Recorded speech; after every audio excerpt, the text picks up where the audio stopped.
everybody. Happy New Year. I hope you had festive and restful holidays and celebrating the New Year. I am in Hartford today again. We are starting to get geared up for the official beginning of session in February.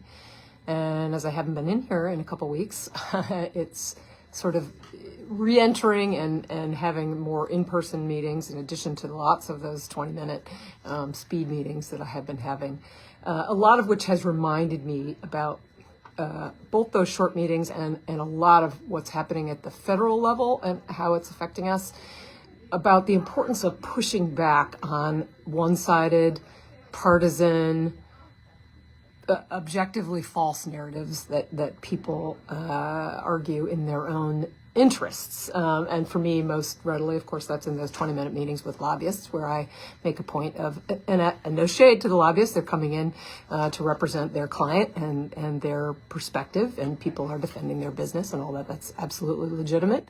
But you got to understand where they're coming from and what they're trying to do. And particularly when a lobbyist gets a little bit over her skis and claims bigger claims than you know that are actually, it's really important to have done a little bit of homework so that you can poke at that a little bit and get some of the hot air out of some of the claims that are being made. And that's definitely part of what's going on. But of course, I wanted to also talk about that in the context of the beginning of this week was January 6th. It's the 5th anniversary of the riot, attempted coup insurrection at the U.S. Capitol on January 6th, a day that I know we all remember, but I certainly remember because my own swearing in, my second swearing in was that day. And I was busy moving into my new office because I'd just become chair of the Public Safety Committee. And so I had television on in my office as events unspooled, and I was talking to a guy, a maintenance guy in the building who was helping me put together a little couch for my office. And we sort of talked about this as this unspooled, and we watched the events happening that day. And I remember talking about them, potentially in a video, potentially in a newsletter, and wanting to be really careful about my words because it was hard to watch that and understand exactly what was happening.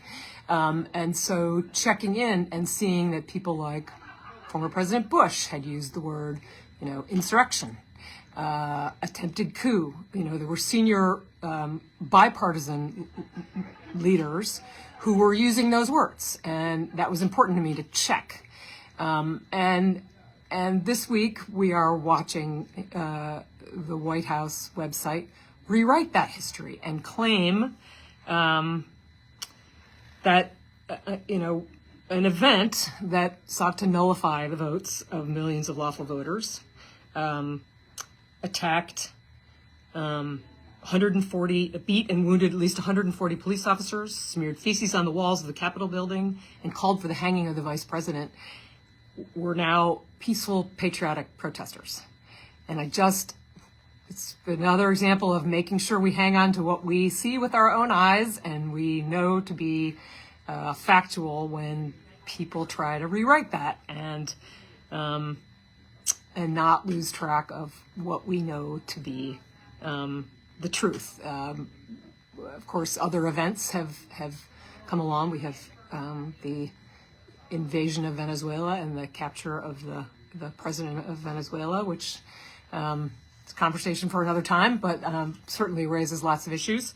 And then this week, the shooting death of officer, and there are videos out about that as well. And I, as a former prosecutor, want to always be careful about the facts. There are several videos here. You got to watch it, and you got to, things unspool. But the videos themselves tell a very different story than a narrative that is being put out by the federal administration. And again, be very careful about what happened there, which resulted in the death of a young mother, not a violent protester, a U.S. citizen. That is a just horrifically tragic event for her family, for the community. And there's no reason why, it might not happen at other places in the United States. So again, important to know your sources, check the facts, I do believe in relying on expertise and science for various other things. So I'm just, again, pushing on narratives that are coming from sources that have an interest in conveying a particular set of facts is a really important thing to do. And I mean, for me, as finance chair, we spend a lot of time thinking about fiscal risks, and there is a lot of misinformation coming from partisan sources about the state of the economy when this current administration took office, which are nonpartisan Moody's analysts